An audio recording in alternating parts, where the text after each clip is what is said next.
All right, Ted has started up the recording part, so that's good. Excellent.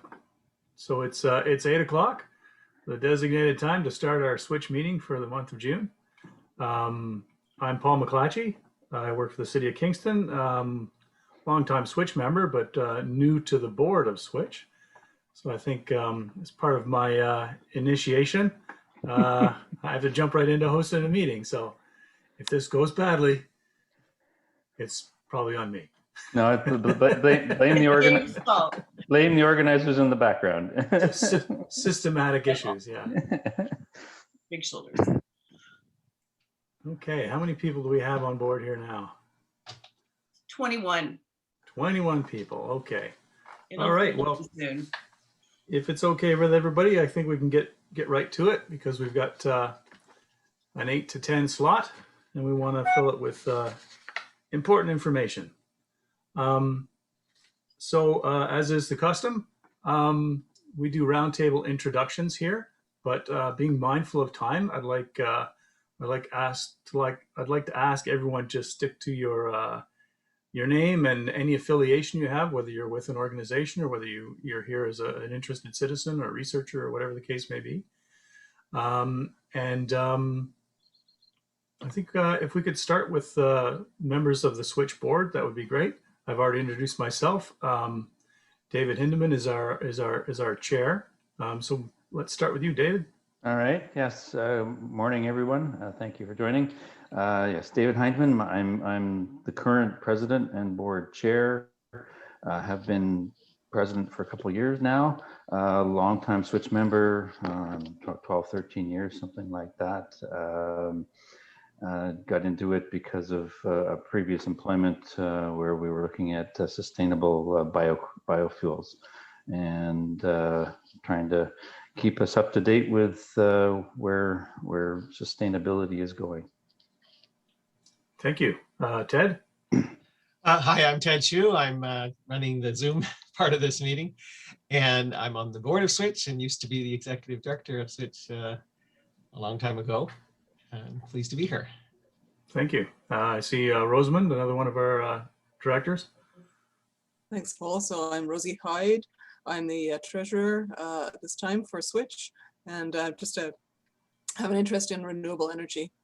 Thanks.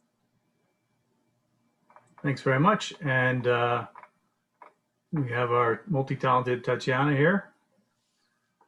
I'm not sure about that, but good. Happy Friday.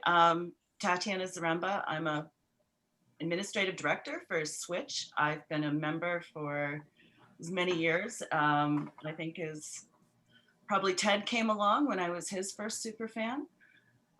Maybe 15 years now. I don't think I've missed many Fridays. I found it very educational and helpful. Any of your news or updates from our members, please send along to info@switchontario.ca and I'll make sure I get that out. We welcome our members to invite new members. So that is how our membership drives. So if you have other people you'd like to refer, that's how we support each other in a not-for-profit way. Outside of Switch, I'm not affiliated with anybody else except for myself. I have the PV specialist north of the city and I own and operate a FIT 1.5 contract for commercial solar.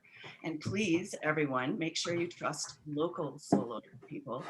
With all the announcements that are going to come today, we're all going to be very excited. So I want to make sure I see people like Rick Rooney and Jordan on here coming up soon. I see a lot of other people. So thank you so much. And I can't wait to hear this talk today. I'm going to turn my video off because I have no broadband. Thanks, Tatiana. John, you're next on my screen. Yeah, I'm John Beard, and I'm on the board of directors of Emmanuel Residences. It's a social housing project for seniors in Belleville. Thank you. Harriet, you're next. Harriet Waterman, retired from NRC IRAP and former board member of Switch. Thank you. Helen? You're on mute. On mute. Is that better? It is, thanks. Sorry. Longtime Switch member. I used to build Passive House one of the few people in residential construction who ever have graced the halls of Switch. I have always wished there were more. And I encourage any non-members to become members who may be with us today. Experts and consultants and so on accepted. We like having you here, but if you're here as a member of the public who is interested in what we're doing, please consider joining. Thank you. Daniel. Good morning, Daniel Ship. I'm just a concerned citizen this morning, but I'm transitioning to the financial sector, so I'm interested in the work today and how I'll be able to bring that into my new work in mortgage development. I am also a longtime advocate and supporter, and I have a rooftop unit installed by an amazing local installation company. It starts with the letter Q. Thank you, Daniel. I see Vicky's next. Hello, I'm Vicky Schmolka, and I'm going to give a shout out to the Commuter Challenge this week. So if you're biking, walking, what else is counted as a contribution to the Commuter Challenge? Maybe using your e-car, please sign up in the Commuter Challenge. It's over on Saturday or Sunday, I think, but Kingston has won it in the past for the number of people who have been participating. So it's good time to sign in your walk or your cycle. Thank you. Thanks for that. Thank you. Spencer. Hi, Spencer Bardell, technician, Cameron Kingston, electric car enthusiast, founder of the Electric Vehicle Association of Kingston. Thank you. I have Mary Jane. And you are on mute. Yes, sorry. Hi there. Mary Jane Philp. I'm with 350.org and just an interested and concerned citizen. Thank you. Next is on my screen is Steve Isco. Steve Isco, retired academic and concerned since I read an article in New Scientist in 1976. Thank you. Lisa. Hi, I'm Lisa Martin. I'm just interested in sustainable living, and I've been enjoying everything I've been learning from Switch the past few months. Thank you. Kathy Ireland. Morning, just trying to remember to take off the mute. Yeah, I actually attended a Switch event last year, a couple of them, I think, and I was wearing my Pero hat. I am a boots on the ground in Eastern Ontario for Pero Centre for Women's Enterprise. So I'm looking support women business in their pursuits at whatever stage they are. But I also, since the last time I attended, I'm working with Spark Center out of Durham and involved in an initiative to work across the Eastern region and work to find solutions for entrepreneurs between the RICS in Durham Spark Center and ultimately in Kingston. And I used to live in Kingston, so I'm very excited to learn. I just find that every single meeting that I come to Switch, I learn so much. So I'm interested perhaps to become a member too. So we can chat about that later. Well, we encourage that. Thanks for that. Jordan's next on my list. Thanks, Paul. Yeah, Jordan Morelli here. I'm a professor in the physics department at Queen's, where I do some research in electric propulsion vehicles as well as nuclear fusion. Separate from that, I also have a sole proprietorship called EMF Mapping Canada, where I do measuring and characterizing of electromagnetic fields of frequencies from power frequencies up to RF frequencies. And I do some consulting work in the solar industry. Thank you. Darko, you joined late. Yes, good morning. Darko Matovic, retired from Queens recently, member of Switchboard, the long-term member, and generally interested in all types of sustainable energy. Thank you. I have Gavin next. Gavin Hutchison was a member of Switch in the past, but I'm thinking of joining again. I'm with 350 Kingston, a very active climate advocacy group, and been a driver of an electric vehicle for 8 years and live in an electrically heated apartment. Super, thank you. Mark. Mark Sibley. I'm retired from industry where I did chemistry, software, technical work, and management.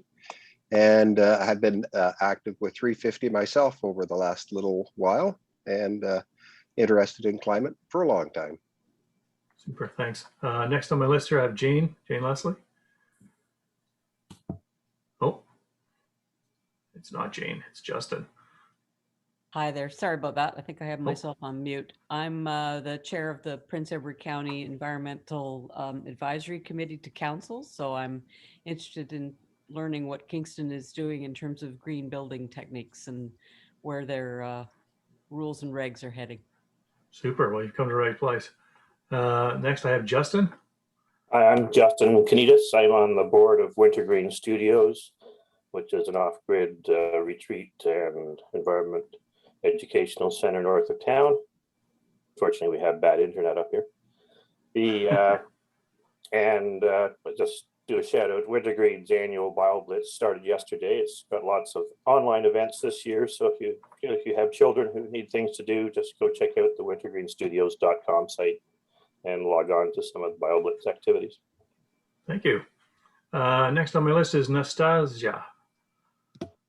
Hi, my name is Nastasia. I'm a development manager with Podium Developments. We're doing a handful of residential projects in Kingston. I learned about this organization when Ted reached out about a geothermal project we're doing. I came to the website, read the list of events, and this looked like an interesting topic to sit in on. Podium's looking to do better with our buildings moving forward, and I plan to share what's learned here with the team. Thank you. Very relevant. Just to note, Nastasia should be on our speakers docket later in the year. Absolutely. Noelle. I'm the land use planner for Tay Valley Township, so very interested in green buildings and energy as we try to implement our climate change action plan. Excellent, thank you. Jake. I'm an energy engineering intern with Queen's University, so kind of a similar goal, just here to learn and just here to learn so we can do the same, help implement our climate action plan as well. Thank you. Next on my list is Robert Cuthbertson.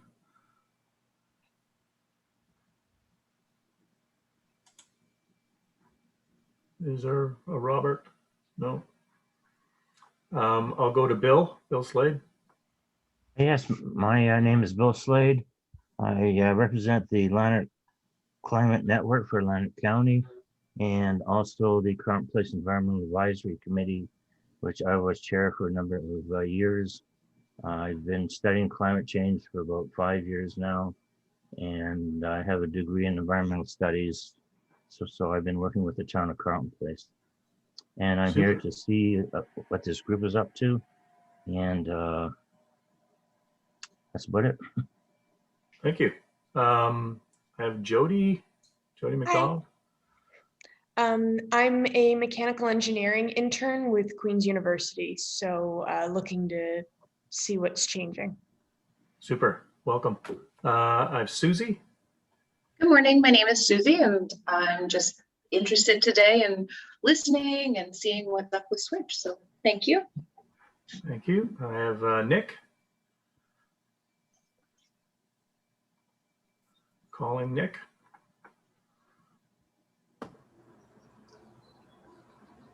Okay, I'll go to Sho Fujita. Hi, good morning, everybody. My name is Sho. Currently, I'm a PhD student at Queen's in chemistry, and I've been interested in different types of renewable energy technologies and hydrogen energy societies.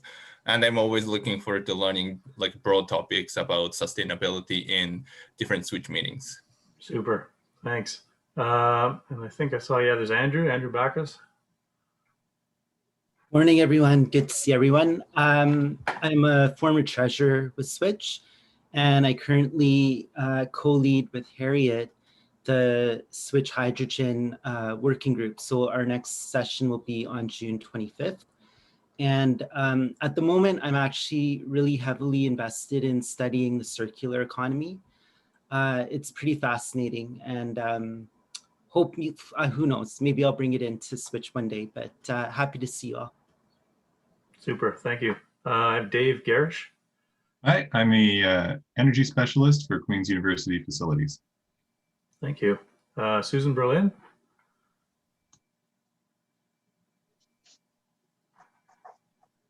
Calling Susan. Okay, I have an S. Brandom.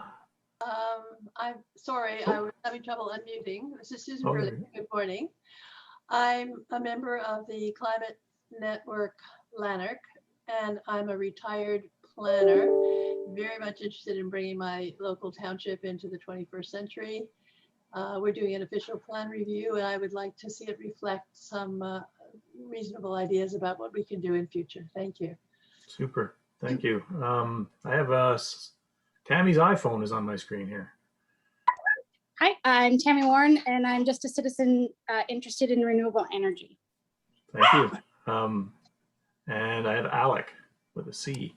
Hi, I'm Alec Ross. I'm the former executive director, current board member of Red Squirrel Conservation Services, and I'm very interested in today's subject. We're energy auditors, and we audit all sorts of different buildings just to see how energy efficient they are. We are great at of what David is discussing today. Super, you're going to be busy. Douglas Smith.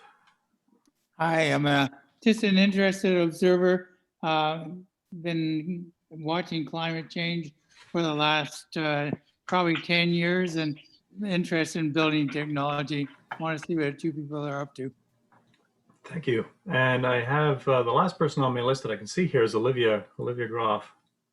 Yeah, hi everyone. My name's Olivia Groff, and I'm down in St. Catharines, Ontario, just in the Niagara region, and I'm the Climate Change Adaptation Coordinator, and we're just interested to learn a little bit more about Kingston's program.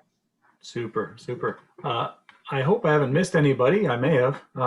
People are kind of jumping around on my screen here because of the way Zoom works, but if I did miss you, please put something in the chat box. I see Nick has told us he's here, and he's doesn't have a microphone or a camera. So, and there's Robert as well.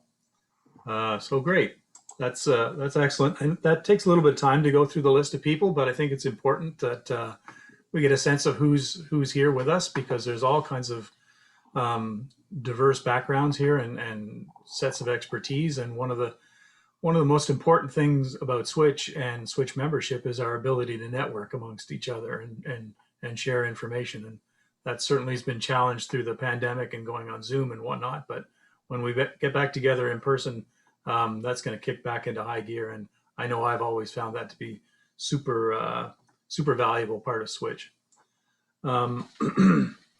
Next part of my agenda here is I'm going to give out some thank yous to new or renewing members of Switch since the beginning of March. So Harriet Waterman, thank you.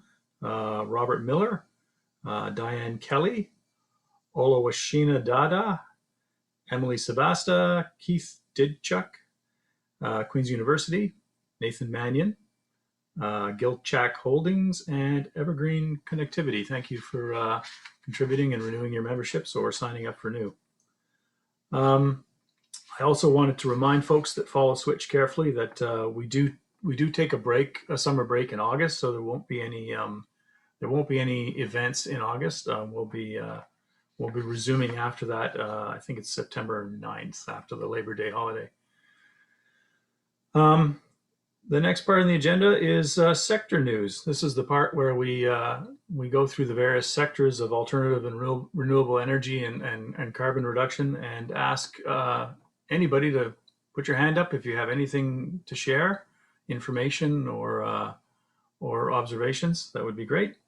So I'll start with fuel cell technologies, or fuel cell, I should say. That's something we haven't heard of a lot of lately, but if anybody has anything on the fuel cell front, please chime in or put your hand up. As I'm going once, going twice. You let me know, Ted, if anybody's got their hand up, because I can't all see it all. Yeah, I'm just scrolling back and forth to look. Yep. Perfect, thank you.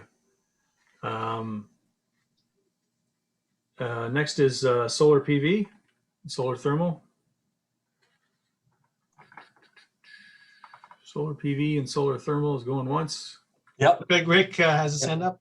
Hey, there's Rick. Sorry, putting my hand up the wrong way, Paul. How you doing? Good, you? Good, good. Sorry, I just popped on. So yeah, lots of activity going on right now. The new incentive through the energy audit program that's rapidly being developed right now is once again throwing our industry into turmoil, I'd say. You know, lots of excitement because there's lots of potential, but at the same time, it's a bit of an industry issue when you get a new program that's thrown out there to the public, but not really deployable as of yet. So I think Cedric, who's running Red Squirrel right now, is telling me that they're going to be able to start doing audits very shortly, and they're starting to book audits. So similar to the old program, EnerGuide program that was out there, you do an initial audit, do an upgrade to your household, and do a secondary audit. And this time solar photovoltaic is part of it. So it's basically $1,000 per kilowatt. So if someone's doing a 5 kilowatt or larger net meter system, they can maximize their incentive, get $5,000 rebate from the program. So it's, I see Spencer putting his thumb up, where the problem with it right now is it's going to put a little bit of a backlog on our jobs that we're trying to roll out. So we've kind of put the brakes on all sorts of work out there and rapidly trying to get customers in the queue so that they can get their initial audits and then have a system installed. Doesn't apply to new construction. So any new construction, unfortunately, can't get the incentive for it. Yeah. And this is the, for anybody that might not know, this is the Greener Buildings Grants program that was just announced or just released by the federal government. Yep. Perfect. Thanks. Sorry, Anything else? Is that the GICB? That's not the same GIBC incentive, right? I'm not sure what that one is. Yeah, no, Canada, that's different. Okay. It's Canada Greener Homes Grant, I believe is what it's called. Canada Greener Homes Grant. We should post that. I'll grab that information for the. Yeah, I think it was just launched last week. Is that right? Yep. I have one other. The other one that I'm thinking of is for the solar industry is the Green Energy Community Build. Is that right? Did I get that acronym right? That's more for Indigenous government, full Indigenous, any group, Indigenous group gets full funding for solar to build. And that deadline's coming up. Paul, correct me if I'm wrong, July 6th. I think you know better than me. Yeah, it's July 6th. So it's a very quick, and we need to get that bag of money into our community for sure. I'll post that information again. Great, thank you. Anybody else on the solar file? Don't see anything. Going on to bioenergy. News on bioenergy. Electric vehicles. Spencer, where are you?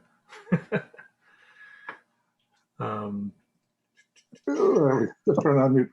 So three things.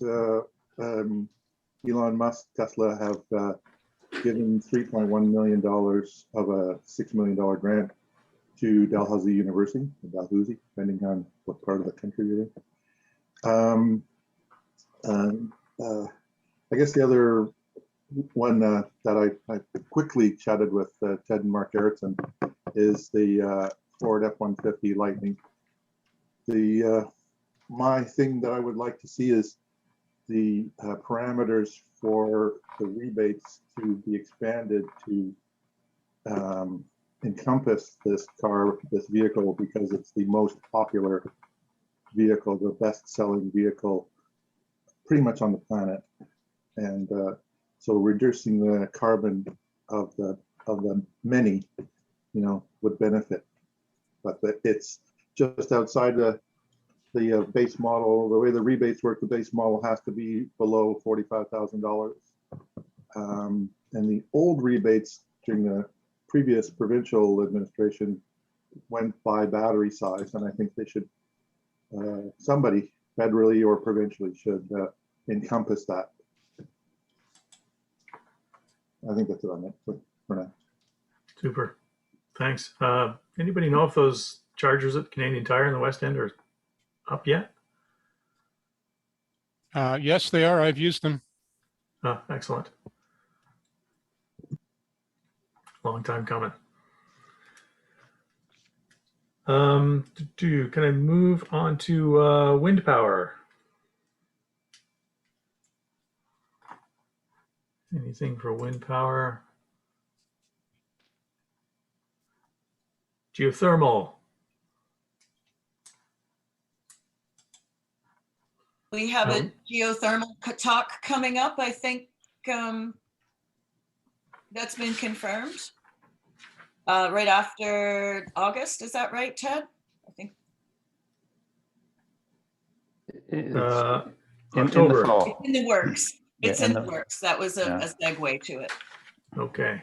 It's in the, you'll get to it. I'm looking for a contractor who can do air source heat pumps and maybe a lake, geothermal lake system for a small commercial client. So if anybody can recommend someone, please put that in the chat. Thank you. Thanks, Ian. Can I move on to water power? Anything on the water power front? Seeing none, I'll move to education. Conservation. This is Alec. Rick covered the Greener Homes program pretty well, but one small but significant omission was the fact that unlike the Enbridge rebate program right now, there are no rebates for any fossil fuel appliances. So no furnace rebates. It's only air source heat pump, solar, that sort of thing. So that's really good news. One of the few things that government's done right lately. Thanks for that, Alec.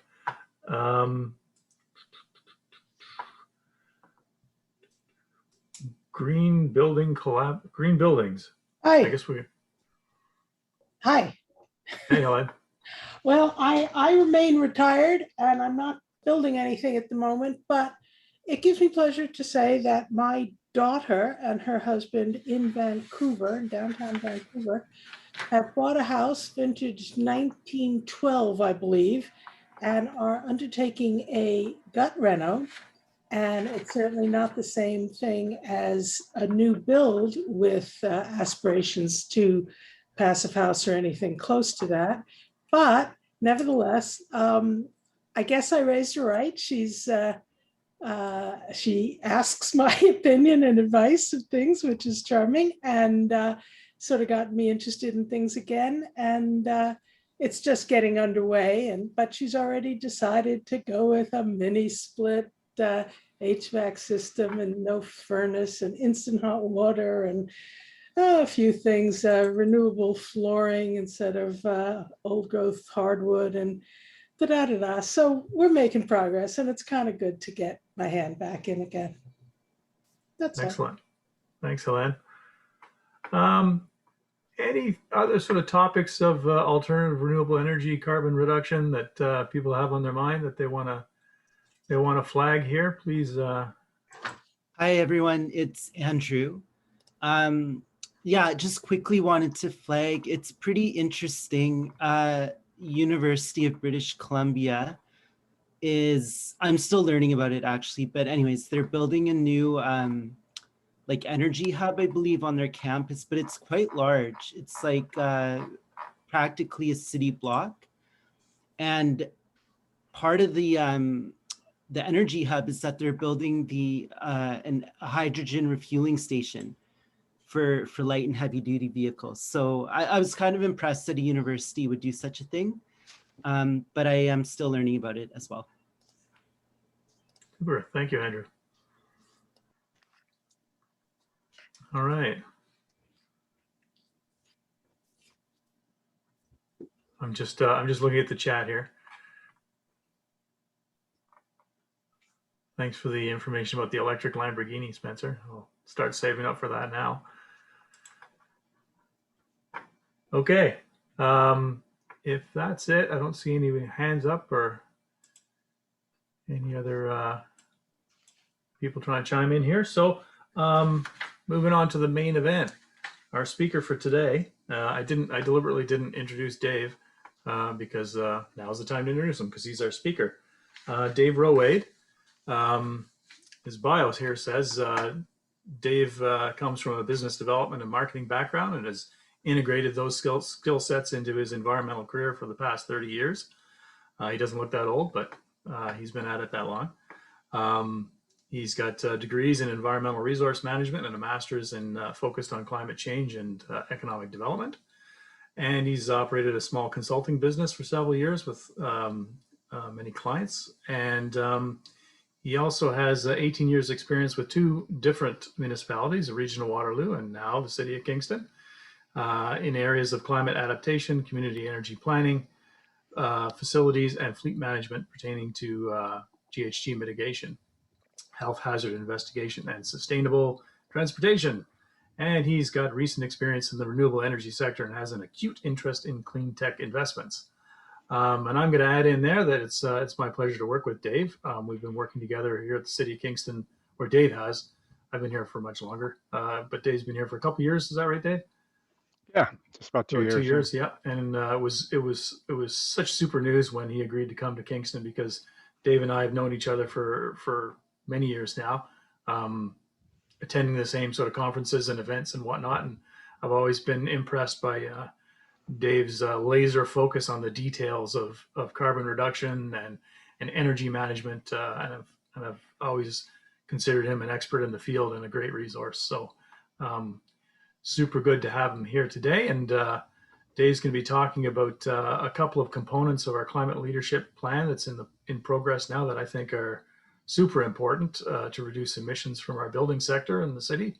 The one is a retrofit program that hopefully we can piggyback onto the federal program, and also a new building program. That's the golden egg that everyone's trying to crack right now, is how do we get new buildings built to a standard where they don't become liabilities, carbon liabilities down the road. So with that, I'm going to hand it over to Dave. I see we've got about an hour and a half left in our time here. So I'm not sure how long your presentation is, Dave, but hopefully there'll be lots of time at the end for questions. And please let us know how you want to receive questions, if you want to receive them on the fly or at the end. Either is fine. And we'll get right at it. So over to you, Dave. Thanks very much, Paul, for the kind introduction. And let me just start by saying that I've always liked these sessions where I get to speak to experienced and very committed people such as the Switch members. Listening to the introductions is just impressive.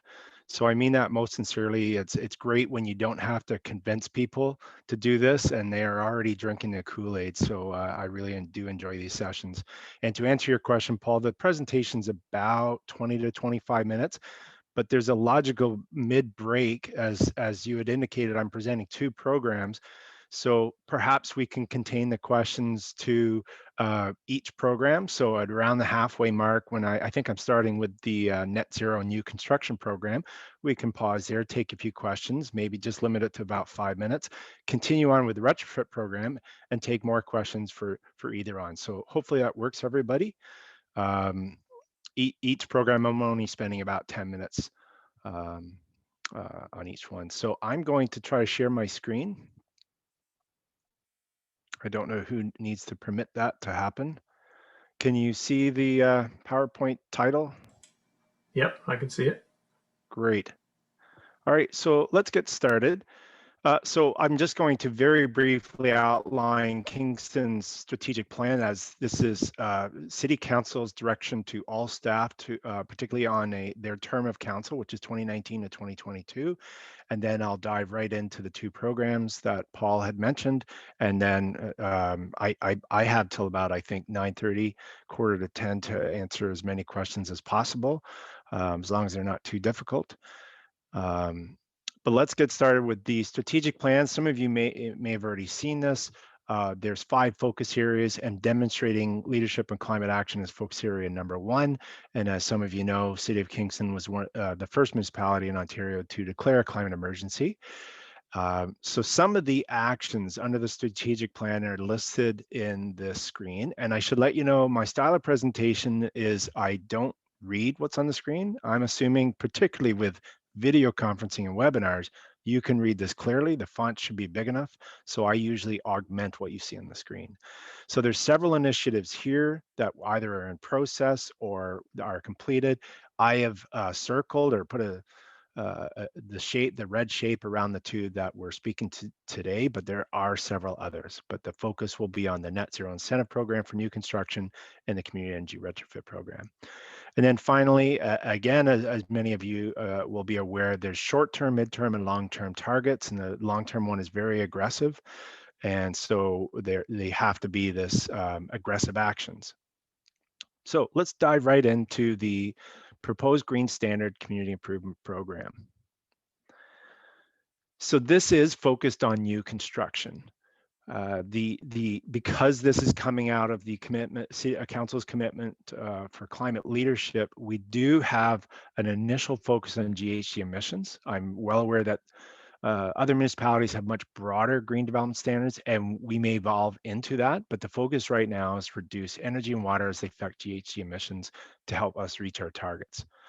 And a community improvement plan is a mechanism under the Planning Act that allows municipalities to use financial incentives to cover some of the increased costs of building to these higher levels that are beyond what is required in the Ontario Building Code.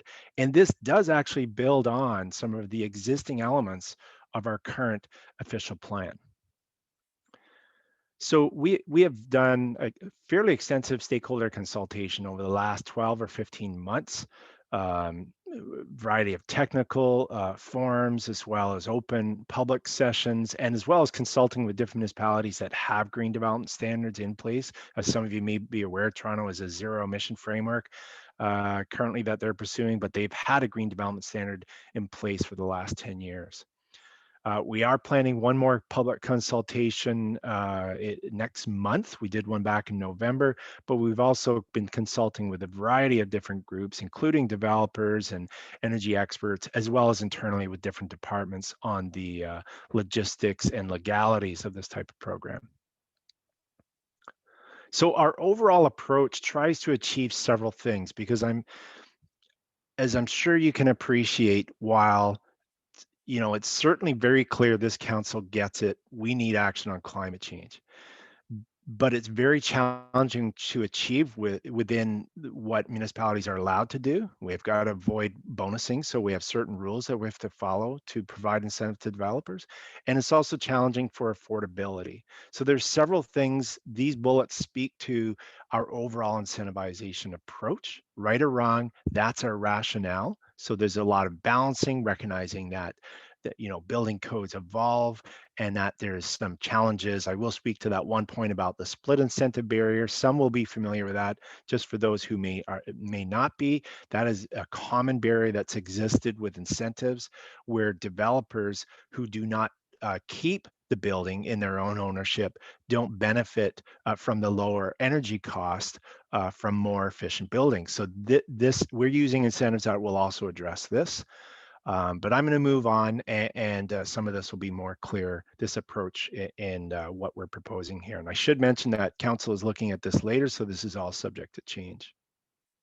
But one of the things we're very cognizant of is that although the building code's energy efficiency requirements in this province have changed a fair bit over the last 15 years, the Pan-Canadian framework has all provinces adopting potentially the national energy and building codes in the next 10 years. So we already know that the move towards net zero is inevitable. And so this is a conceptual diagram that shows, don't get too caught up in the numbers here, but generally, if this green line and this secondary y-axis is the amount of energy generated on site in these buildings, so it's zero now required in the building code. This is Ontario Building Code energy performance levels in terms of energy self-sufficiency. And at this point, whether it's 2030 or 2032, it's going to get to close to 100%. The incremental capital cost for developers to achieve that level will decline to zero when it's required by law. So right now it's quite high to go that much above building code to build a net zero building. So the blue line represents the conceptual incentivization curve, which should be parallel to that declining incremental capital cost. The takeaway from this diagram is that the next 5 to 7 years is critical, because the bulk of developers, and this is not a judgment or a criticism, but the bulk of developers will only wait till it's required by law. But we know even in this community, and Paul can name a few developers as well, that there are several interested in being ahead of the curve. And so we want to encourage those early leaders the years coming up to compliance to achieve this higher performance level. Whoops, I skipped ahead. So this is the proposed building performance hierarchy for incentives. So generally, I don't know if you recall the approach to incentivization, the higher the performance level, the more incentive value you're going to get if you're a developer. So net zero energy, and the reason why it's energy, because in building codes, they deal with energy and not emissions. But obviously, if it's net zero energy, it would be dramatically lower emissions than if just built to building code. So this is the compliance floor. The NECB is referring to the National Energy Code for buildings, which is the larger buildings, and the National Building Code is the for smaller buildings, and I may have transposed those. It's clear on the next slide. Right, so it's the other way around. The National Energy Code for buildings is it's referred to in the building code as Part 3, and those are large buildings above 4 stories, and these ones are small buildings are under 600 square meters. So this has been, these codes, the 2020 version should be coming out by the end of this year. A draft version was sent to experts across the country. There's a commission evaluating them, and this is what they are believed to be coming out. There may be slight tweaks. The levels, this is the green standard, the city's green standard community improvement plan level. This is referring to the level of incentivization. So that pyramid I show you. So this is the highest level, the next level, and the third level. We are not proposing to incentivize this level because the next version of the building code should achieve that, and the current one is currently here. So we always want to stay a couple ahead of the tiers that are coming down. This is the BC, as some of you know, already has a tiered step code. And so many in this profession are really pleased that this moved towards this.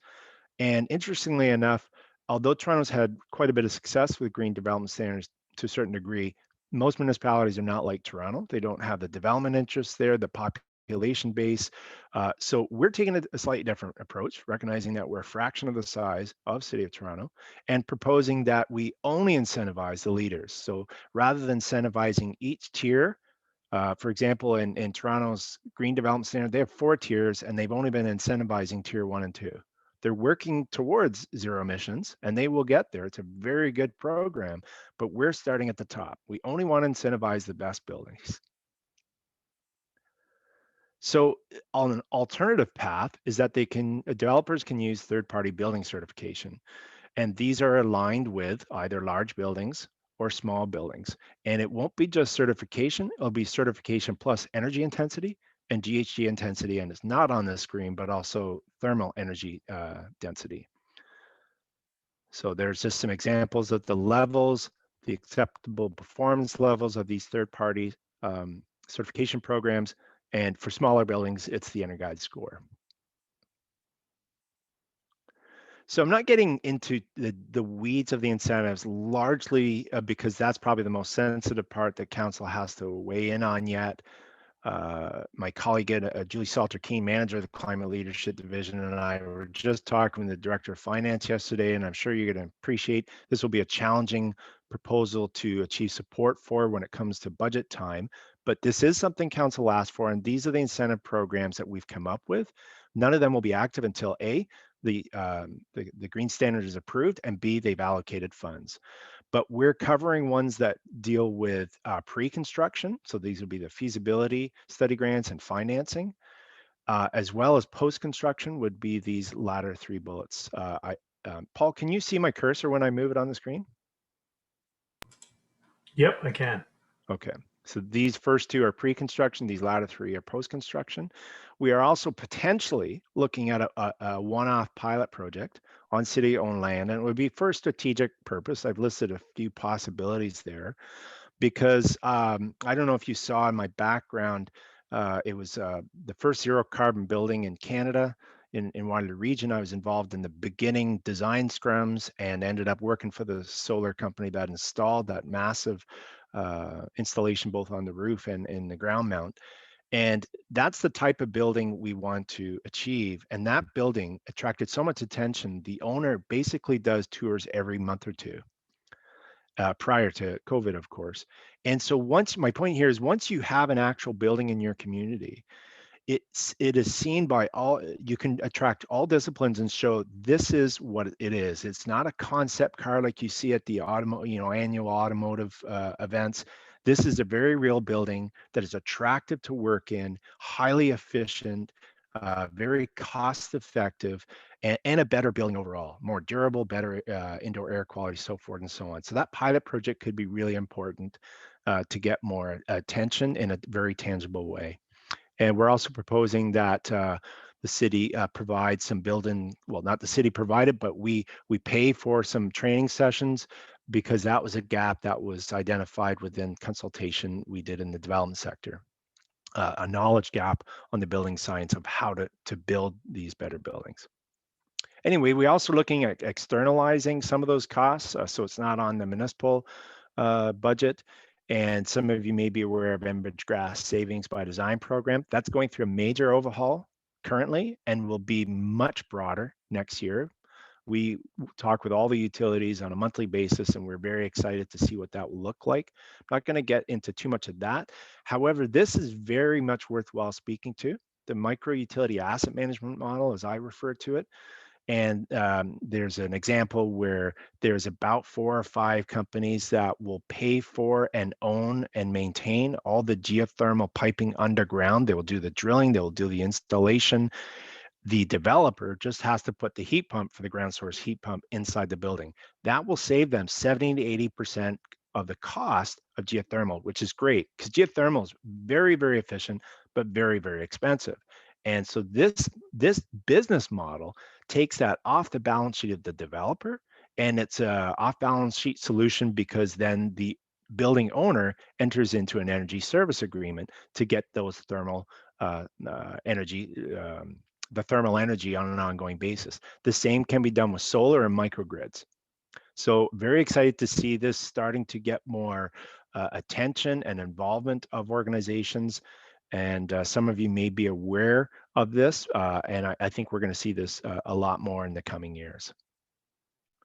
So the final point on the Green Standards CIP is just the next steps. We did achieve the official plan amendment a couple months ago, so it can be done throughout the city. And we're just finalizing the details. As soon as I'm finished in this presentation, I'm typing up the draft that council committee will see, and the public and as well as for the public consultation in July. And then we expect in August and September to go to committee and council to get final program approval. So before I go to the next program, Paul, did you want to take any questions? Were there any questions? Sure, we can open it up to questions right now on the new building standard that's being developed. Anybody has a question, please just chime in. And I have a question, David. It's Ted Shu here. With respect to replacing natural gas heating, so electrification, replacing natural gas heating in new builds, do you anticipate problems like just dealing with a market that may not be used to that? Do you need to work with real estate sales and other developers on that? Yeah, Ted, thanks for the question. And yes, that's why we want to provide the training sessions. I mean, I do these regularly myself, like participate in them, and it's very well established that you can build a building to passive house, say, and I remember one of the people on the call said they were involved in that. and achieve near net zero ready. And that's all just about building a better envelope. So you haven't even dealt with any of the mechanical or heating. It's just a better building envelope.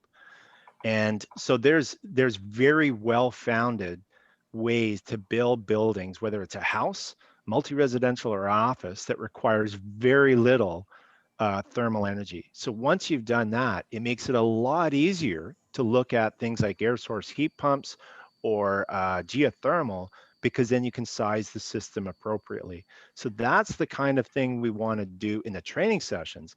But by having incentive on the feasibility study grant, I didn't really spend much time on that, but it enables what's called an integrated design process. And that is the time where you look at how do you make the building as efficient as possible and requires little energy as possible from the get-go in its design. And then you look at the cost-effective options to do that in a low carbon way. So those two things, the training and the feasibility study grants, will be the way to raise the awareness and the capacity and ability for developers to achieve this. We obviously want to encourage the developer's success in this program. If they're successful in their participation, our program will be well worthwhile the effort we put into it and the investment through the incentives. So hopefully that addresses your question. Great, thanks. There's a question on the, or Steve Isco has his hand up. Steve, do Yeah, you have a question? Has any consideration ever been given to preventing the installation of natural gas in new developments, especially residential areas? As part of this program, no, I've heard it come up in different sessions. I'm not aware if council is considering that. This program is focused on providing a voluntary program to build to higher performance levels.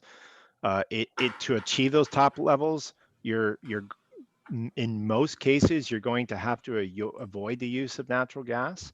But the short answer is, I don't know if there is consideration of that within this program. It's a very clear focus to establish those higher performance levels from an overall energy efficiency and emissions perspective. The only reason I ask that, if you ban the installation of gas, you force the developers, the builders, to go to much more energy efficient appliances, for example, and the building as well. Thanks for the answer. Absolutely. I totally understand. And the difference is the carrot and the stick. And I was asked to develop the carrot. And you're talking about the stick. I totally get the difference. Right on. I see a question in the chat from Vicky. Vicky, did you have a question about some buildings on Bath Road? I did. Sorry. Oh,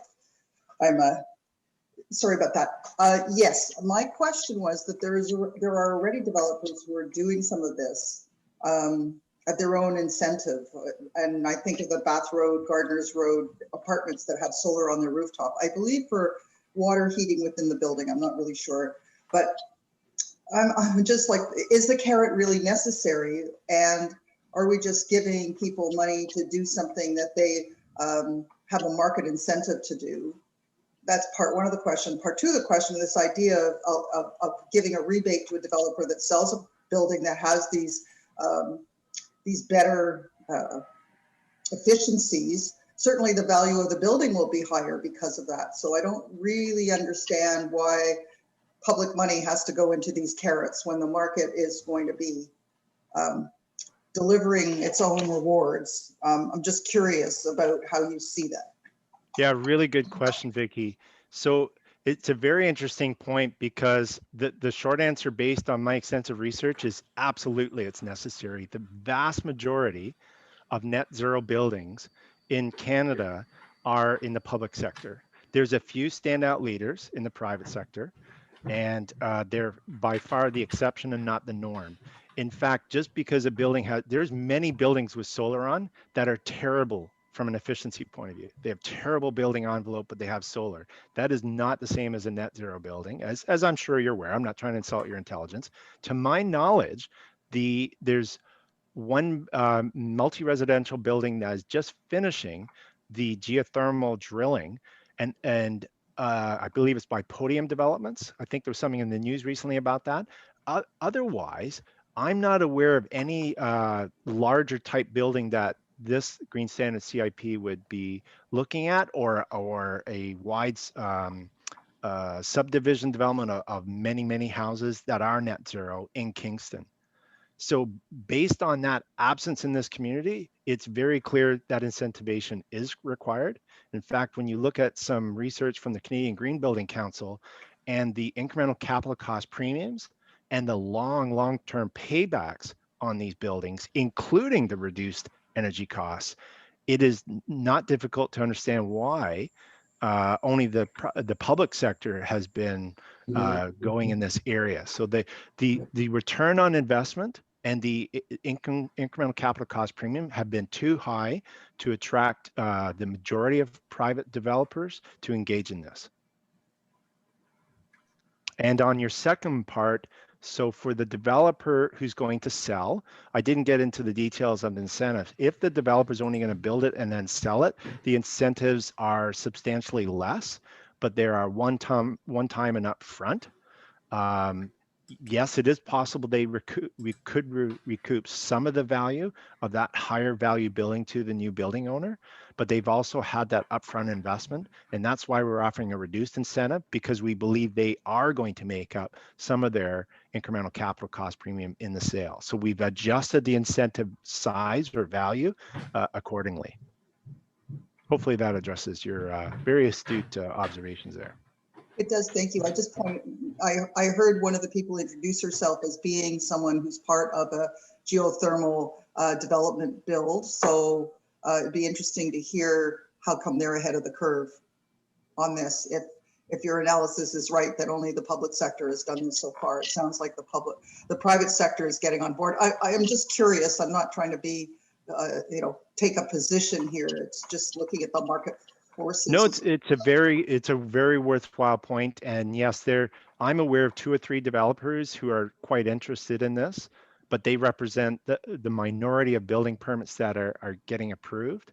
And in order to reach City of Kingston's aggressive carbon neutral target, we need as many new buildings as possible to be using renewable energy, to be constructed in a much higher energy performance standards. So this incentive, we're trying to really ramp up that production. So you're not incorrect. There are some developers who, to use the analogy I used earlier, are already drinking their Kool-Aid, but they're not enough. If we're only getting 5 out of 20 new buildings built to higher levels, that's not enough. And I can't find 5 or even more than 1 building in this community that's built to that level, other than some of our own. And even then, like the new Eastside Community Center is near net zero. It's substantially reduced, but it's near net zero. So this is just like a temporary 5 to 7, maybe 8-year program to really get that critical mass of developers to help make this a new norm before it's compliance. We can't wait to 2030, 2032. And I've spoken to many of you, hearing the introductions, I've probably spoken to at least a quarter of you. And I know that there's urgency here and that we need much more action now rather than a decade from now. So that's what this is trying to do. Great. Quite a few questions here, Dave. So I'm going to ask people to ask their questions very briefly. And if we can bang them off quickly, that's great. Ian, you have your hand up. Yeah, thanks. There's an awful lot of building locations that are just solar is not going to work very well because they're shaded either by trees or by other buildings. And that is particularly true for existing buildings, but even new permits that are being issued. I wonder, we're just not going to be able to get those buildings to go to net zero if the PV on them isn't going to see the sun. I think we need to think about a virtual situation where maybe you could have an investment in a PV array somewhere else for your building. Is there any thought about this? It just seems very strange to me that you could head towards making net zero a requirement for new buildings, given that they just can't all see the sun. So first of all, the program is not a requirement. It's a voluntary program, but this is also a technology agnostic program. There's several ways to achieve very high performance levels, and there's lower tiers. In fact, the development community asked for lower tiers, such as net zero ready, which, as you know, would be building to a very high efficient level, such as passive house. And you can achieve net zero already without any renewable energy, and you would still get a level B incentive. But having said that, on the virtual net metering, absolutely. We were all hoping for it to go through. I think it was about 2-3 years ago. It was about to go through the provincial legislature. There was a change in government. It got put on hold. The province did do consultation. They're not using the term virtual net metering. They're calling it community net metering. And there was consultation that ended last November. I've been asking the Ministry of Energy, Northern Mines and Development, or Mines and Northern Development, when the new net metering regulation will come out to allow virtual net metering, and they said by the end of this quarter. So it's either at the end of this month or sometime in the summer, but I think that is a possibility, and thanks for raising that. We will need to put some consideration in there so that developments who do have area for a large array could trade those solar credits to a building that doesn't have that ability. That's fantastic news. So probably enough time for a couple more questions here. I see Spencer, you got your hand up. I was just curious about multi-residential dwellings and stuff like that. Is there a policy or anything on the radar for implementing EV chargers so people that don't have a house can have access to a charger to get an electric car, you know, chicken and the egg? And also, is there a plan for utilizing vehicle to grid anywhere in the city with the city's buses or the private electric vehicles? So I'm going to defer to that latter part to Paul. He might be more aware of that than I, being involved in the city's EV strategy. On the first part, yes, we have been considering that. The multi-residential buildings we expect to be really compatible with this program, and we have a parallel parking bylaw program. You may have seen it in the news. There's this big parking study where we may look at can we use our parking bylaw to require more car sharing and EV charging? And that may be a consideration to include, even though it would add to the electric load of the building. It would enable substantial emission reductions from building users' vehicles. So that is a consideration. The short answer is yes, we are going to consider that as part of the bigger mix towards achieving carbon neutrality in Kingston. So Paul, I don't know if you had an answer on the grid vehicle to grid charging or grid to vehicle. I don't. I don't. I'm not sure. I would presume that's going to become a building code issue. And I'm not sure where that's at, to be honest. One more question.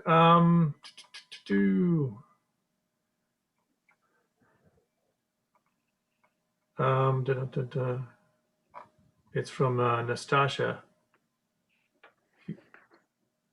on the chat. Has there been any discussion about what stage in the project a developer would need to apply for the program? Yeah, so depending on the incentive, some would need to be very early on pre-approvals. Some would be at the building permit level, and some would be post-construction where we're going to require a commissioning report and maybe even some air leakage testing. So we need to confirm that the building was built as designed. So it really depends. You know, I listed 5 or 6 incentives. So the application of those will depend which one they're applying to. The financing one would probably be the earliest one, and that would be financing only for the incremental capital cost premium, not the whole building. Obviously, they have the real estate financiers for that.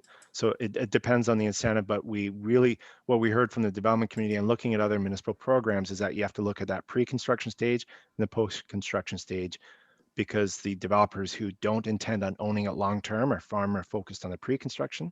The ones who do intend on owning it, they can benefit more from the post-construction, such as the tax increment rebate grant that brownfields used. So it's paid back over 5 to 10 years. Great. Thanks for that, Dave. There are a few more questions on the chat. I'm going to leave them there, Dave, if you have time, if you don't mind addressing some of those. But for now, I think it's time to move on to the second part of your presentation. Okay, and thanks very much for those questions. So let's dive into this next one. I put enough time into this that if anybody's seen the program design document, I'd really appreciate if a university would give me an honorary degree from it, because I actually think the program design document is longer than my master's thesis. But at any rate, the goal of this retrofit program is stated at the top here. And it tried to use a SMART goal, time bound and all that, and performance based. And the objectives really speak to what we're trying to achieve here. And I know one of the questions someone's going to ask is, how does this work with the federal program? And we can certainly deal with that with a Q&A. We started designing this program long before those announcements. So again, that was council had asked us to develop a home energy retrofit program to achieve these things. And again, we did extensive consultation with energy auditors, with contractors, with other municipalities, and with the public. And Hydro One had just done a very similar survey, so we compared their results with ours. We had quite a good response rate. Actually, we got more people than Hydro One responding, which was interesting. We had a high level of interest in participation in the program, particularly around fuel switching and upgrading some of the HVAC systems. And we identified what are some of the top barriers. Nothing really surprising, but it helps you design your program to address them. So many of the elements that I'm going to summarize over the next 6, 7, 8 minutes address these barriers that people have identified. And also, what are the important factors that were identified by the target audience that would influence the participation. And this was similar in both the Hydro One public survey as well as ours. These were the top two: saving money on utilities and lowering emissions from their home. So this is a very simplified version of saying what I said in the previous presentation. You always want to reduce energy waste and focus on building envelope before you get into sizing your HVAC equipment and domestic hot water equipment. And renewable energy then it can be seen in the appropriate way of how can it fulfill some of that need for energy services. And borrowing this from Natural Resources Canada, there's several opportunities to make an existing home more energy efficient. Some of these will not be included in the program, such as we're not looking at energy efficient appliances such as stove, refrigerators, dishwashers, or washers. There's been programs for that. We're focusing more on the building as a whole. So the building envelope, the HVAC and domestic hot water systems. Certainly solar PV would be eligible. Certainly heat pumps would be eligible, whether it's ground source or air source. Energy storage also would be eligible. And of course, as I mentioned, the building envelope. So from the research, we found several target markets, and some are related to the age of building or the type of heating system.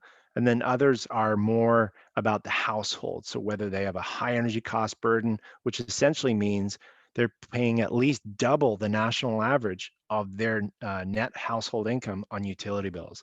And there's several areas in Kingston that have a very high energy cost burden. And this program should very much help them with that should they participate. We also recognize that even pre-pandemic, the renovation sector, home renovation sector was just taking off. And as many of you know on this call, that's a great time to consider energy efficiency improvements, especially if you're adding an addition, you're finishing a basement, you're opening up a wall. Put more insulation in, consider exterior insulation. There's a number of things that you can consider, including replacing equipment, so forth and so on. And then finally, there are some owners who said, well, it isn't about business case to them. They just want to lower their carbon footprint. This is a great community for that. It's not a big part of the audience, but it's one that is just ready to go. They can't wait to do this program, and that's great. So getting more into the technical aspects and the realistic number of homes we could achieve, because there's some very ambitious and I'd venture to say unrealistic targets that some pursue in this regard. But because I come from a business background, I look at three things. This is actually IESO's terminology, but I take the same approach.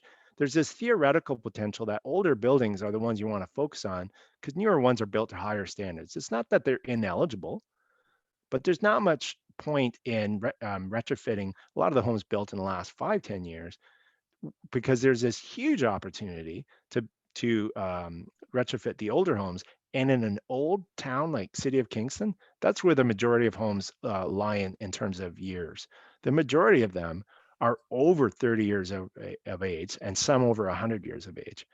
But out of this 24,000, this is one family homes. It means the same thing as single family homes. Out of those, we get into what's the technical potential, because we looked at the over 8,000 energy audits already conducted in this community since 2007. We looked at energy consumption levels from utilities. We looked at what are the realistic things that could be achieved, and identified 3 different markets, which I'll briefly elaborate on.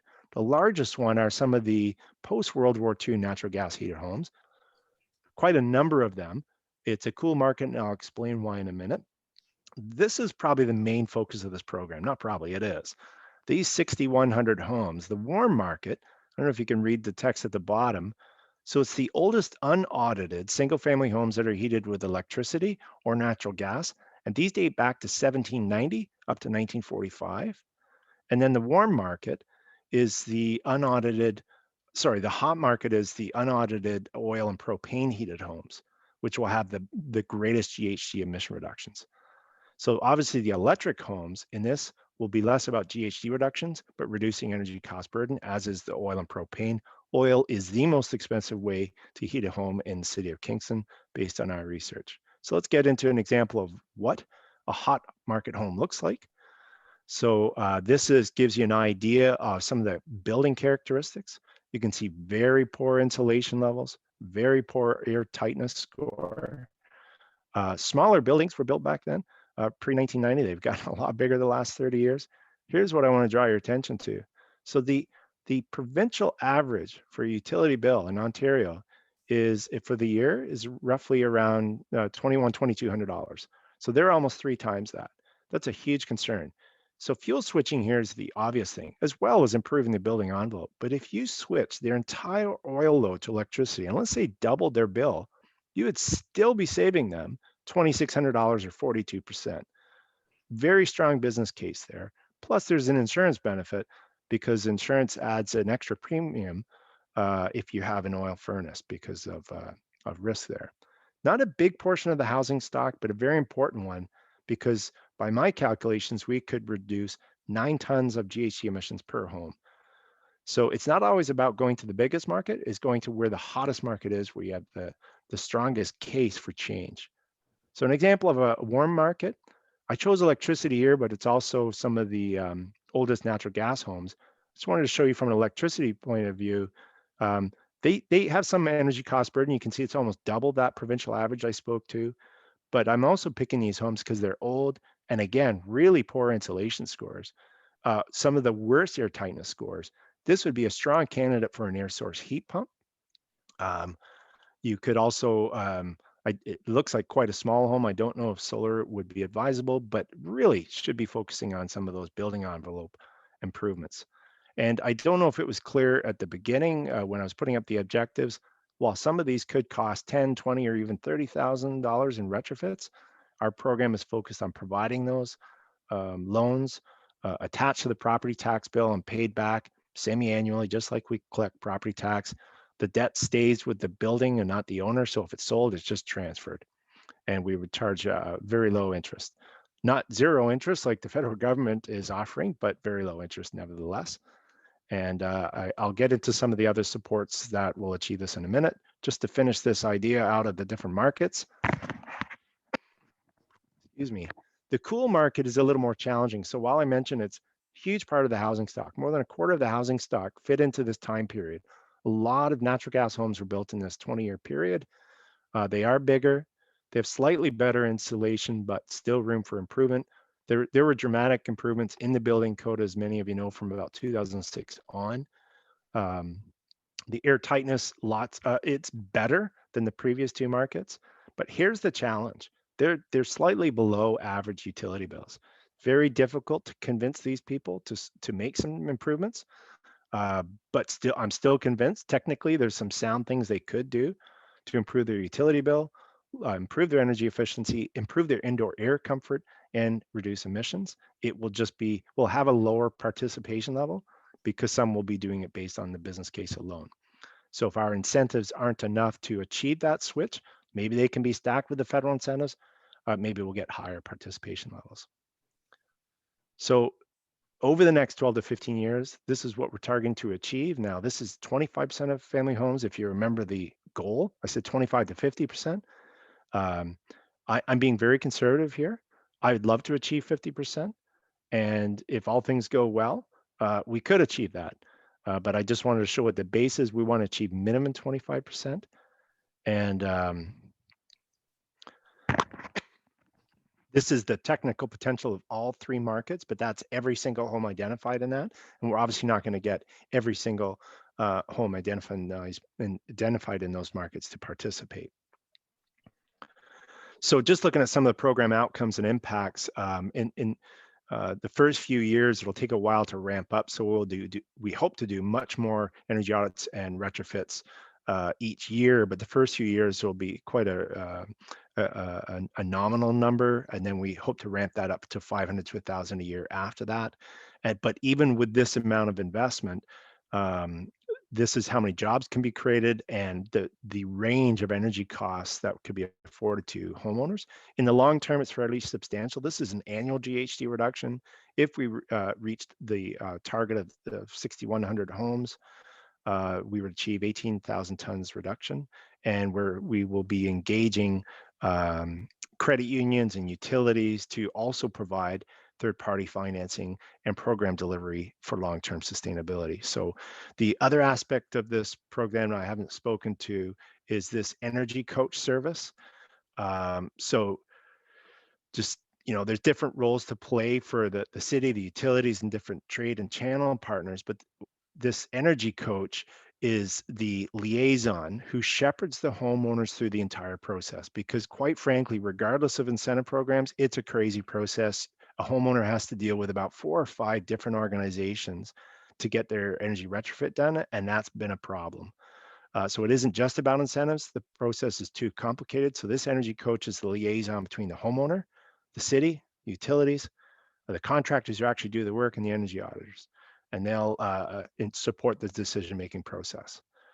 So then just finishing up on next steps, we got approval of the bylaw to attach loans to property and offer loans to homeowners for eligible applicants and apply to federal funding through the Federation of Canadian Municipalities. We got the application in to March 31st. We also got our contribution approved of $3.7 million, leveraging roughly 15 million from the Federation of Canadian Municipalities, which we hope to hear from by the end of the summer.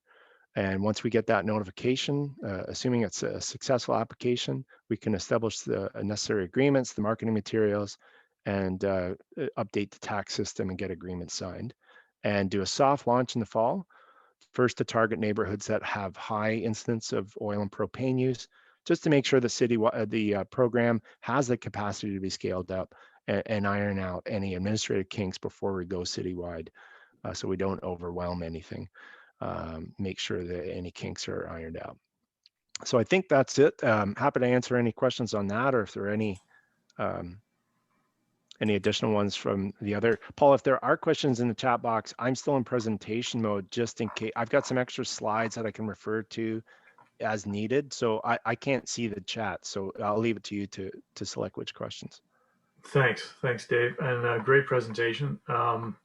It strikes me that this is the kind of presentation you put forward, and when we've been hearing for a while, like, why doesn't the city just develop a program to do this or that? And I think you've impressed upon a lot of people here that these are not simple programs. They're important, but you really need to do a lot of technical and financial homework to make sure you understand the ground you're trying to cover here. So excellent. Thanks very much. I have one question from, where is it? Oh, it's not there anymore. There's one in the chat. There is one in the chat. Yeah, it's from Spencer. Spencer, why don't you just chime in and ask that question, please? I'm wondering about incentives for downtown buildings, in particular retail spaces. Are they outside of this, your sort of parameters? The we had a few laws for, you know, not leaving your door open, you know, running the air conditioning, you know, to sub-freezing temperatures during heat waves and stuff like that. Is there anything, or is it just too complicated because you have renters that operating a business and, you know, it's too complicated, or is there anything on the radar for downtown retail spaces? I'd say yes, there's something on the radar for commercial retrofits. This program that we were asked to develop is focused on homes and single family homes, townhouses, row housing, anything that can have an EnerGuide audit, which is a requirement for the funding. However, having said that, with the climate leadership plan, again, that some of you are participating in and is expected to be completed by the end of the year, this is an update of our 2014 climate action plan or 2015 climate action plan. Commercial building retrofits are an important action that will be needed. And I was very excited to see a presentation from the Canadian Infrastructure Bank to see $2.5 billion being offered towards commercial retrofits, so including, they clarified multi-residential is included in there, as well as retail and offices. But the other important part that I was really excited to hear, that municipalities can act as aggregators. So the Canadian Infrastructure Bank typically will not consider loans of less than $25 million. So you would need several building retrofits to achieve that scale. So whether it's through Sustainable Kingston or Utilities Kingston or some other partner, I think there's a real opportunity for us to, within the city, is aggregate those projects, gauge that interest in finding out commercial buildings that want to do these retrofits, and then getting some very low interest loans to achieve that. There's certainly the expertise in the community, I believe, to achieve these retrofits. I've always said sustainability is not a technology program or problem. And you know, there's off-the-shelf technology that can be used now, and there's plenty of money. It's just making that connection. So it's not a part of this program, but it's definitely on the radar, and we hope to explore that further in the near future. There's an old saying, the future is here, it's just not well distributed. There's a question on the chat from Gavin about when the program might go citywide. Yeah, I'm not too sure on the specifics of that, Gavin, other than that, first we have to hear if we get the money. And, you know, these agreements take a long time to work out. Unfortunately, it's my least favorite part, the administrative thing of getting all the legal documents assigned. But having said that, we're already preparing the preliminary work for the soft launch for this fall. So it could be as early as January. We had originally wanted to launch the whole program this fall, but we had to complete this feasibility study and program design before applying for the capital. So I'm as anxious as anyone, if not more, given how much time I put into this, but I can't really see it being offered citywide before early next year. If it's possible, we'll find a way. But you know, just to circumvent a likely question, it has certainly complicated things with the federal announcement. Not so much on the incentives. The more incentives are fine. Our funder has said they're stackable, but the federal government offering interest-free loans has certainly given all municipalities pause who are trying to participate in the Federation of Canadian Municipalities program, because now there's a competing program. If someone can get an interest-free loan, why would they get a loan at, you know, 2 3/4% and 3% from their city? So we're going to still try to figure. I think that's going to cause the greatest delay over the next several months, but we'll work it out. I think there's a lot of commitment with CMHC, who's going to administer the loan program, and the Federation of Canadian Municipalities. Great. The question on the chat from Susan. She wants to know whether or not the energy coach, if there's any liability to the city associated with that and how we might manage that. So the energy coach it's not like you know, broker, financial advisor, planner. This is someone to help homeowners make decisions. In the end of the day, they're homeowners' decisions. But we're also likely not to employ that energy coach within the city. We'll likely be working with a community partner to oversee that as part of a service for the program. It'd probably be more administratively streamlined that way. So the liability remains with the homeowner making decisions. We're going to make sure they have the information to make the best decisions for their specific situation. And that is based on their building, the opportunities. And we want to even develop this tool, this budget tool, to figure out where they can get the best bang for the buck for what their comfort level is for the loan. So there's a savings to investment ratio you can play with.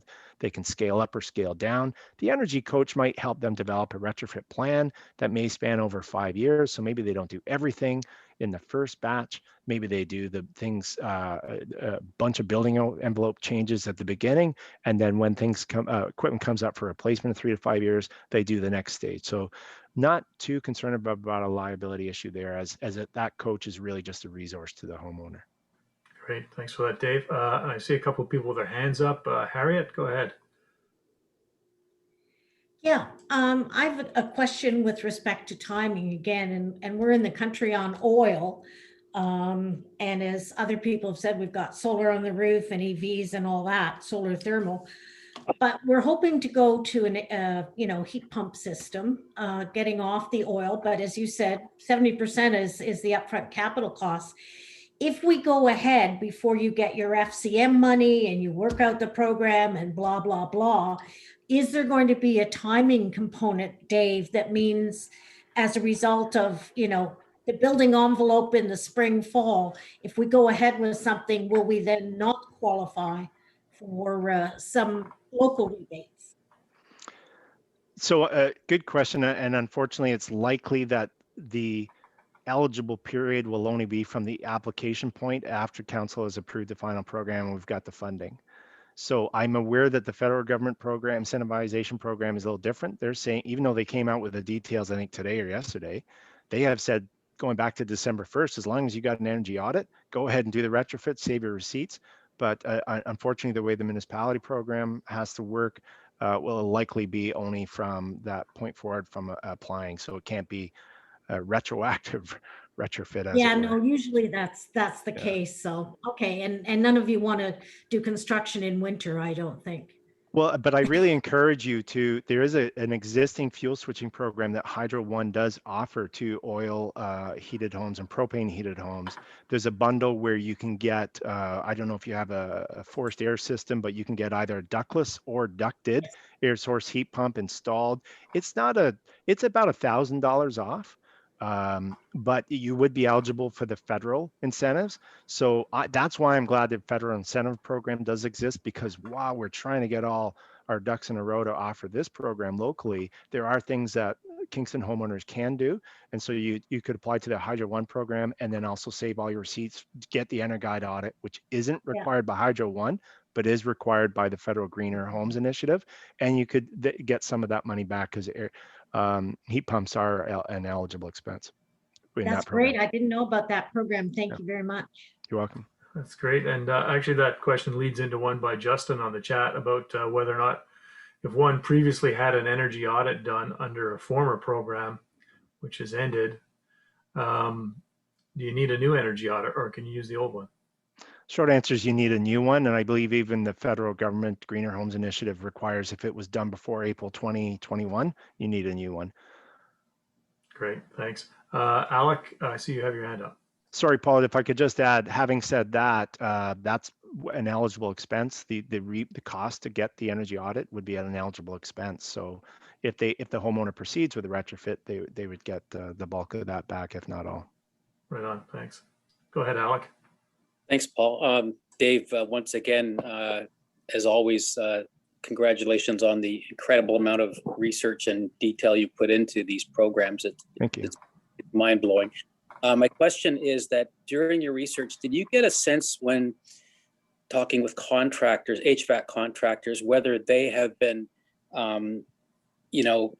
keeping on top of the evolution of what's going on federally and locally to increase their capacity to install heat pumps? Because as far as I understand, right now, there's not a lot of heat pump knowledge now, and there's going to be a huge increase in demand, and I'm wondering whether capacity is there to meet it. Good question, Alec. And we actually asked a couple of questions when we did a consultation with trades, contractors, and energy advisors. And, asking those participants, we had about just under 2 dozen, they said, yeah, we get the majority of them said they get regular training and they are aware of these things and that there's the capacity to do it. We even asked, are there concerns about supply, materials, and equipment shortages? And they allayed those. For my own research, it's absolutely an issue, and we're planning to provide some training, third-party training to elevate that awareness level, because I believe, and I've experienced it firsthand when I moved to Kingston, that there's a very poor understanding of air source heat pumps, that there's a belief that they're the air source heat pumps from 10, 15 years ago. I'm amazed at how many people aren't aware that there's cold climate air source heat pumps, because that's the most common thing. Oh, it's fine until you get below -5 degrees. Cold climate air source heat pumps can go to -15 degrees, but you can also have supplementary heat. So the short answer, Alec, is I think there is a need to raise that awareness, and we intend to provide that to both the homeowner and to the contractors who do the work. Awesome. Thank you.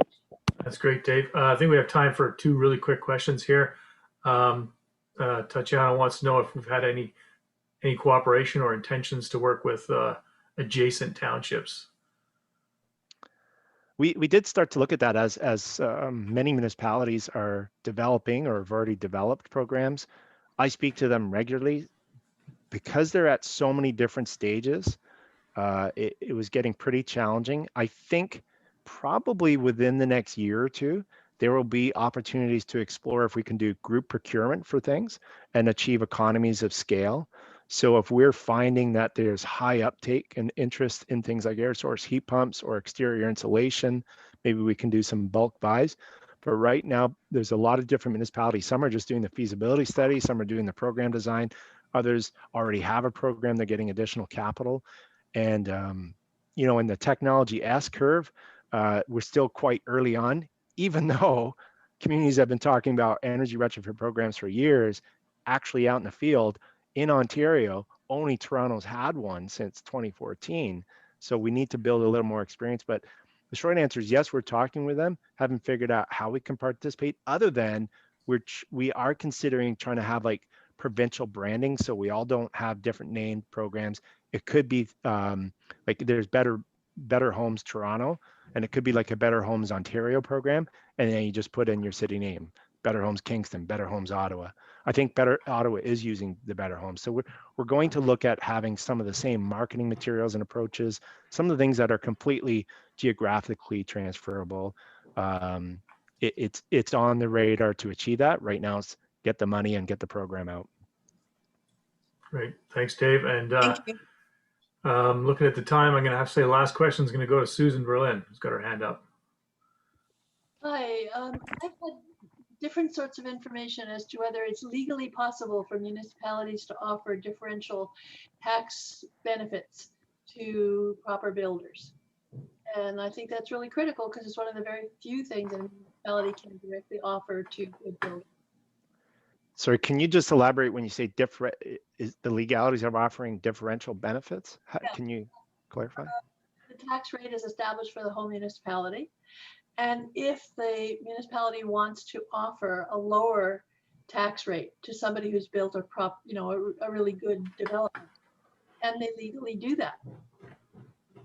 So yes, under the Planning Act and the Community Improvement Plan mechanism, we can offer a wide variety of incentives, including the property tax incremental rebate for things that have a greater good, such as the Brownfields program, energy efficiency. You can also do a Community Improvement Plan incentive mechanism for heritage buildings, downtown revitalization. And rather than exemption or a lower tax rate, we offer a rebate. So Paul, correct me if I'm wrong, but generally how that works is if they achieve the building performance levels and after they paid their property taxes, an eligible development would be able to get, say, up to if they built to net zero, get up to 75% of that tax uplift. So the tax uplift is the difference between the before property taxes and the after construction, post-construction property taxes. So that delta, that difference is what we would base the rebate on. And we're absolutely legally able to do that. And I think it's been quite a success in the brownfields program because it balances that affordability to the municipality while still giving a fairly sizable incentive to the developer. Yes. Yep, I concur with that. Does that apply to all municipalities? Does it have to be written into the official plan? It does. Just It apply- does. Right. It applies to all municipalities in Ontario. And the municipality has to write it into their official plan that they have a community improvement plan policy. And then they have to enact specific community improvement plans that address either brownfields or heritage restoration, or in this case, energy conservation. Thank you so much. Paul, can I just address one more question? I saw it come up in the chat. It's about the building in the background. And I mentioned at the beginning, it's a zero carbon building in Waterloo region. I will just briefly speak to it. The rooftop solar, I believe, was the last fit program available, but this is all assuming you can still, I don't know if I'm not sharing my screen, but the ground mount ones in the parking lot, that's all net metering. It provides all the electricity needs of the building. The building was designed to have a very good building envelope. There's also a big geothermal system underneath that building, and you can't see it, but on the side of the building, it's not so much, I don't know if it's solar cladding, but it's these dark panels with these tiny perforations, so you get some passive solar space heating as well. So it provides more energy than what it needs, and so some is sent to the grid. But it's been open now for a couple years. If you ever are in Waterloo, it's north of the university campus. I highly encourage you to go see it. It's just an absolutely amazing building. And under some of those ground mounts, there's 24 EV charging stations. So it's a really cool design. We'd love to see those types of things here in Kingston. Yeah, that's super impressive. There's only one person left with their hand up, and Steve, if your question is nice and short, go ahead. Yeah, it is very short. We have an air source heat pump installed in 2008. Would upgrading it to a cold climate air source heat pump be eligible for the retrofit benefit? For our program, it likely would. I mean, you would still need to get an energy audit, and we need to look at where, it's not a requirement for the funding from the Federation of Canadian Municipalities, but in order to be effective with finite resources, we are considering having a minimum threshold improvement. It's not guaranteed at this point. We were playing with 15 or 20%. So we avoid incentivizing a lot of low efficiency improvements. We really, similar to the Green Standard program, we really want to achieve those deep retrofits, those big changes. So just that change, I don't think would be enough. But if you were also adding exterior insulation, like I really encourage you to look at your building envelope, because your air source heat pump requires quite a tight building.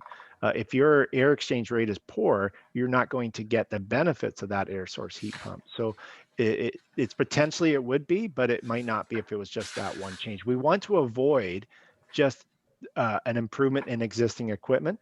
That is one of the main criticisms of existing incentive programs. And I'm not going to pick on any one utility or program, but that audits have just been a way to get incentives for people that were already going to change out their furnace to a more efficient one. So we want to avoid that and achieve much deeper retrofits. Okay, thank you. Thanks, Dave, and thanks very much for that presentation. And thanks to everybody for the questions. They're all excellent. I wanted to mention that coming up on the Switch agenda, I think July 9th is the next Switch open meeting. And I think we have Steve Satil from Canopy Growth. He's the energy manager for Canopy Growth in Smith Falls. So that should be super interesting. As I mentioned earlier, there is no open meeting in August. And then we have meetings in September and October. And I believe Podium Developments is going to be one of those, speaking about their geothermal component of their buildings, which will be super interesting as well. So, and the hydrogen meeting on June 25th, Paul. Sorry, could you the explain that, hydrogen please? working group? The hydrogen working group meeting on June 24th, correct? Thanks for that. So I guess this that concludes the formal part of the this Switch meeting. And if I understand how these things work properly, we can stay online if we wish and have our chat. So thank you, everybody. Yeah, so I'm going to end the live stream and the recording now, but you're welcome to stay here and chat and network. And